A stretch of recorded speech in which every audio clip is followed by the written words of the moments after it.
Have you farmed all 6 Barbarian Legendary pieces from the recent update? If you have, let's find out what's going to work and what's not going to work.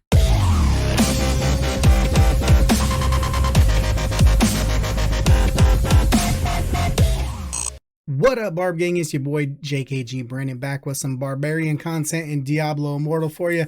Before we hop into the video, I want to say thank you for all the support. You guys are amazing. If you can, and you like, if you like what I'm doing around here, go ahead and hit that sub button. It's free, and we're trying to hit 1,000 subs by the end of the year. You guys have been smashing these goals out the park, so I figured let's just do it big for the rest of the year, right? That being said, let's hop right into it. I finally got all 6 of the legendary pieces from the recent update, and we'll give a quick overview of all 6 of them, and then I'll show you a couple different builds for a couple different situations that I think are going to be a little bit of a fun way to use these. We'll start here with the helmets. We have Ancestor Steel, super simple. Undying Rage duration increased by 1 second. It's not the worst helmet that we have. It's not the best helmet that we have by far. In PvP situations, I would probably go ahead and run this one just because the only other thing we're going to get is something like this from the Trembling, where we're going to get additional movement speed during our Undying Rage, which is going to be good to get away. But having a longer amount of time might actually be more beneficial just because we're going to have more time to do damage, which is going to heal us back up. So it's kind of a flip of the coin which one you want to use there. Personally, I'll probably be using Ancestor Steel for a while just to kind of get a feel of it.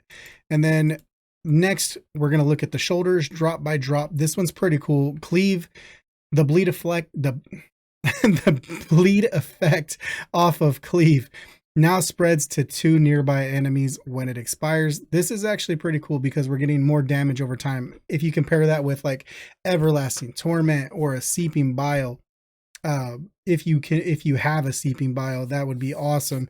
This is going to expire and move on to the next 2 enemies and the next 2 enemies and so forth. So that's really good damage over time, which is something that we don't necessarily have in general. So I really like that. Next, we're going to hit the chest piece. We have Lumber Cords. This one aesthetically might be my favorite out of all the pieces.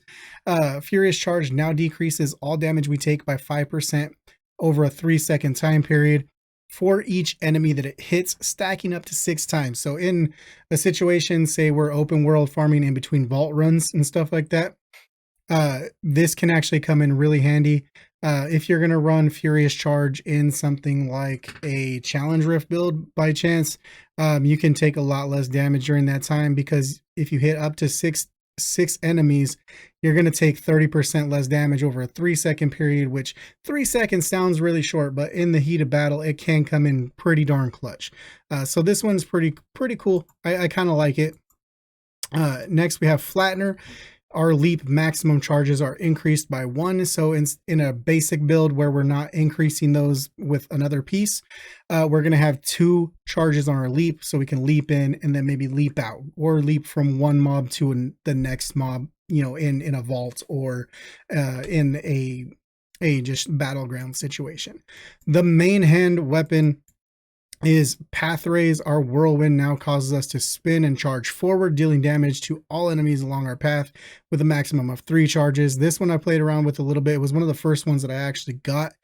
It's pretty fun. It's definitely a different style because normally, especially if we're in a CC build for vault or PvP, we're gonna spin in a standing location a little bit more, or kind of running a little bit of a circle. This one, we're just going to be spinning and going. It's kind of nice though, especially for those times when we are farming outside of vault, in between our vault runs.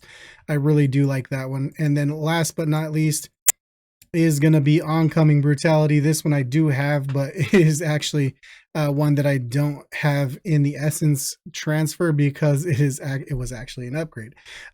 Frenzy increases damage that we deal to that enemy by 6% over a 3-second period, stacking up to a 30% increase. This one, it actually puts a mark of like a little axe over the enemy when you hit them with your primary skill. It's pretty neat to see that, and I like the visual cue that you are doing additional damage to those you know, those enemies. So one build that I set up right here, this one is something a little bit different. It's a little bit of like a hybrid.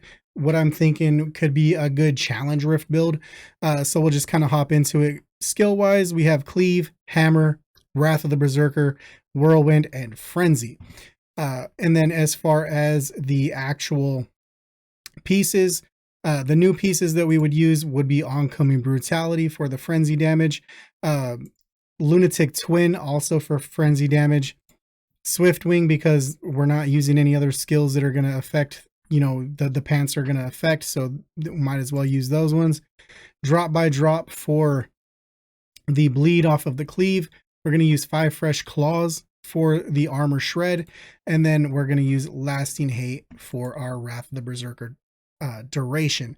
One little note in specifically like a challenge rift, or if we're going to use this in like an elder rift, I would actually keep Oncoming Brutality in my bag separately and have a pretty comparably, you know, equipped as far as your combat rating, Broken Soul, and run your Wrath of the Berserker there, and then once you get to the boss, go ahead and swap it out while the boss is loading in for your Oncoming Brutality.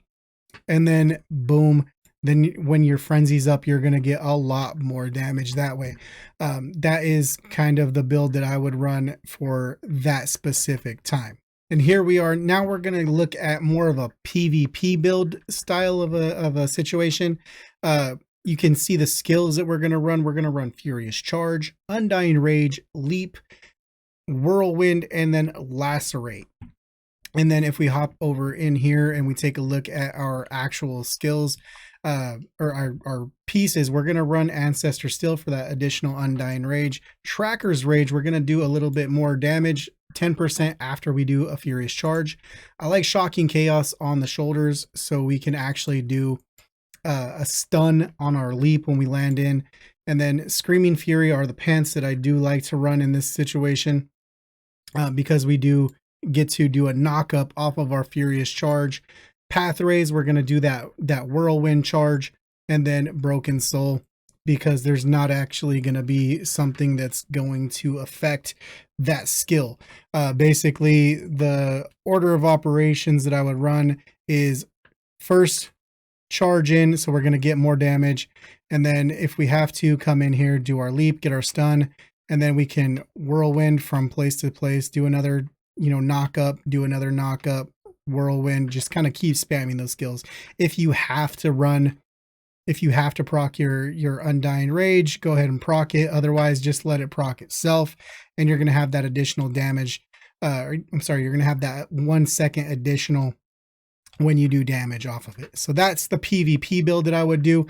There is a variation of this, and we'll hop in real quick and inherit the other pants, because this set of pants, where is it, Flattener, we're gonna actually get an additional leap charge right here. So you can see the leap, actually we went to 2 leaps, so we can actually play leapfrog from spot to spot, hit the Furious Charge, hit the Whirlwind, you know, and so on. We're basically just moving freely, and we almost don't run out of cooldowns the entire time. The only difference in this is we're not going to get that knock up at the end of our Furious Charge, which I do really like. Personally, I do prefer it. However, this with the extra leap and the stun at the end of that can actually offset that enough. I've used them both. I like both of the builds personally, but I just prefer the knock up more than I like than having that extra leap. So that's something, if you fight a lot of necros on a regular basis, then I can see definitely having more leap charges would definitely be a big help, because you're able to jump over those bone walls and jump over those bone pillars a lot faster than you can go around them with like a Furious Charge or something like that. So that's something to think about. it's going to be a personal preference, to be completely honest. But those are a couple of the builds that I like with these new pieces. Let me know if you've tested these out in your own dealings. Which ones are your favorites? Do you like the same ones that I do? Do you like some of the other ones? Let me know in the comments below. If you want to see something a little bit more in depth on just one of the pieces in a specific build, let me know and we'll try to make that happen for you guys. But again, if you like what we're doing around here, you like the videos, go ahead and hit a like button. It's nice and free. Hit that sub button, hit that notification bell so you know when I upload and you don't have to do a YouTube search in the algorithm. And yeah, I'm JKG Brandon. Y'all been amazing. Peace.